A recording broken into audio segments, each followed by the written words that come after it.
আল্লাহর মহব্বত তুমি রাখবা। মা জাআলাল্লাহু লিরাজুলিন মিন কলবাইনি ফি জাওফি, রব্বে কারীম কোন মানুষের পক্ষে দুইটা অন্তর দেই নাই। মানুষ একজন, কলব দিয়েছেন, অন্তর দিয়েছেন একটা। তার কারণ কি? রব আমার কয়জন? জোরে বলো কয়জন? এই মুন্সিগঞ্জের মুসলমান একটা অন্তর, এক অন্তরের মধ্যে এক আল্লাহর মহব্বত অন্তরে ঢোকাইবি। বেলাল দুনিয়ার সব মহব্বতের থেকে, স্ত্রী পুত্র সন্তান আদি সব কিছুর মহব্বত থেকে আমার রবের দয়া, আমার রবের দয়া, আমার রবের ভালোবাসা দিয়ে অন্তরটা ভরে ফেলেছে।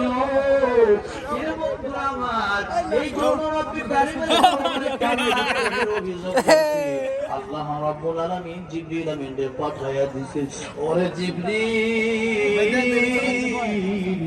যাও যাও আমার বন্ধুকে বলো, ওগো বন্ধু আমার,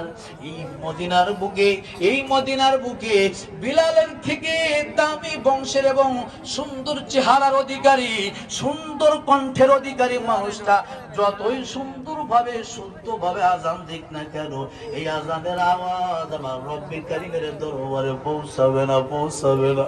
বলে কেন? কেন? বলে বিলালের আজান লাহান খারাপ হতে পারে, কিন্তু বিলালের মতো রুহু আর অন্তর মদিনার অন্য কোন মুসলমানের নাই। কথা বলো ঠিক কিনা? এই মায়ার নবী রাহমাতুল লিল আলামিন কয়দিন পরে ইন্তেকালের পর,